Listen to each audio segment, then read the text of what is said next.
Hi, everyone. Welcome back. Let's talk all about inflammation and the things that you can do in your everyday life to reduce inflammation. Now, in nutritional psychiatry and in mental health and psychiatry, we increasingly understand that inflammation and inflammatory processes being overactive are no good for our brain health or our mental health.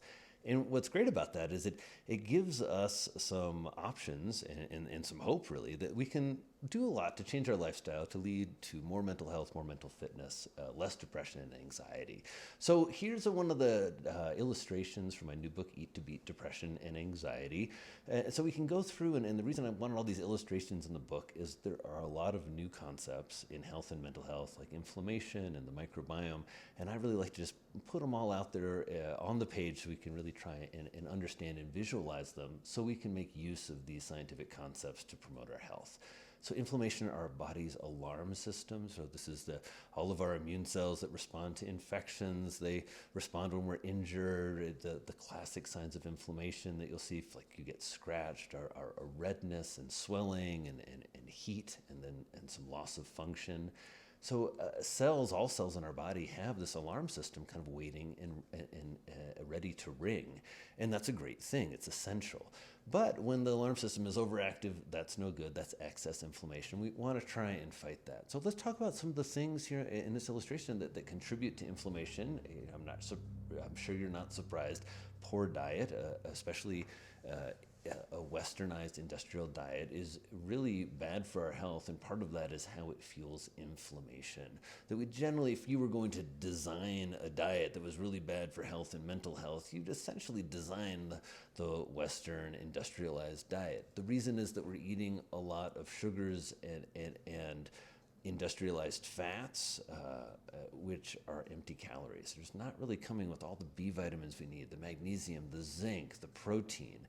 And so really we're getting the majority of our calories without any of the stuff that we need to deal with those calories. So that's in part contributing to inflammation. We also eat in a way that leads to a lot of weight gain, and particularly weight gain of central adiposity, this fat around our abdominal organs. And that's very physiologically active fats. It releases inflammatory factors, kind of helps trigger or keep our body in a kind of inflammatory state.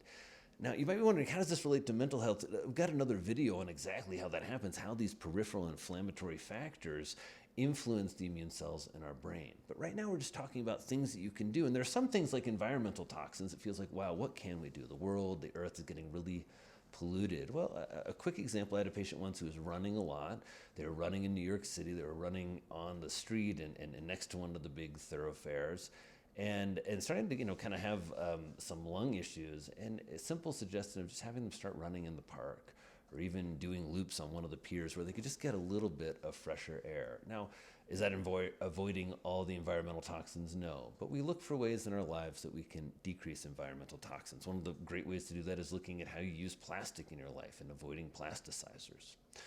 We talked a little bit about obesity and how it can contribute to inflammation, and this isn't really to in any way shame individuals who are struggling with weight, but simply to note that's one of the headwinds that's going on, and part of what contributes to some low energy and low mood is certainly this inflammation. The microbiome, we've got a few videos about that, so check those out. But the microbiome and microbiome problems, meaning not having a diverse set of bacteria residing in your colon. The microbiome, again, just for anybody who has not heard of that term, is the collection of all the organisms in our gut.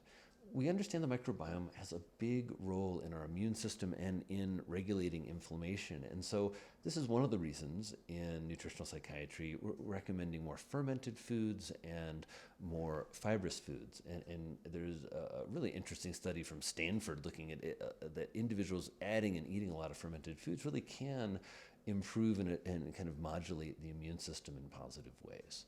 So lack of physical activity is another contributor to inflammation. A sedentary lifestyle really isn't what our body was made to do.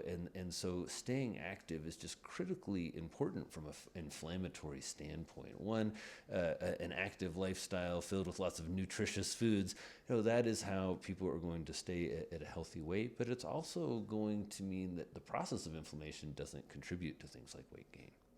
Sleep deprivation, major problem in terms of a modern lifestyle. that a lot of individuals are getting 5 and 6 hours of sleep a night. It's poor quality sleep. It is interrupted frequently. There isn't a lot of melatonin floating around, the hormone that puts us to sleep, because it disappears when there's light and everybody wakes up and looks at their phones. So I've struggled with my sleep hygiene in the past. I started monitoring my sleep a year ago. It made a huge difference and really taught me that when we say we get 7 or 8 hours of sleep a night, we probably don't. And so working on your sleep is critical, because sleep is when you take waste products out of the brain. We have a new course, Healing the Modern Brain, which has a number of modules all about improving sleep and improving sleep hygiene, with this idea that one way to fight inflammation is really letting the brain do what it does best: rest and recover during sleep. Social isolation also contributes to inflammation, which is surprising to a lot of people, but it's one of those tenets of mental fitness that's very important for us all to actualize.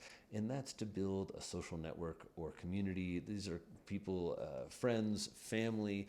If you're a member of a church, it really is a critical part for us to feeling engaged and connected. And really, quite surprisingly to a lot of people, inflammation and inflammatory factors get triggered when people are isolated.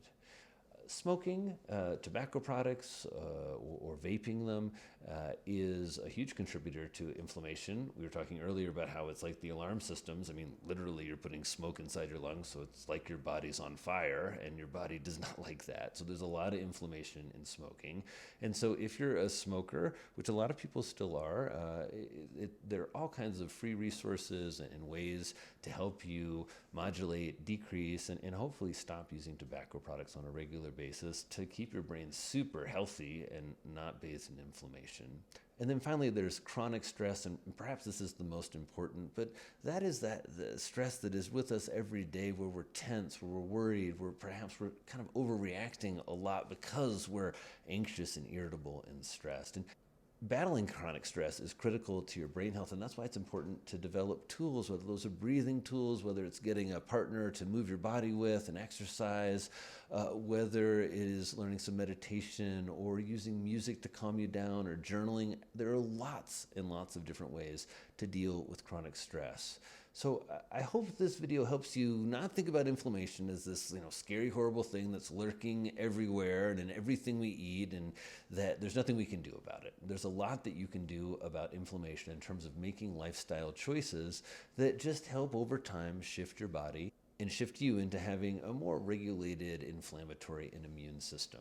I hope this helps you take some actions in everyday life. Please share this video with anybody who's maybe struggling a little bit and needs some encouragement and a reminder that yes, inflammation happens, but there's a lot that we can do about it. I'm Dr. Drew Ramsey. Subscribe so you don't miss these videos, and I'll see you in the next one. Take care.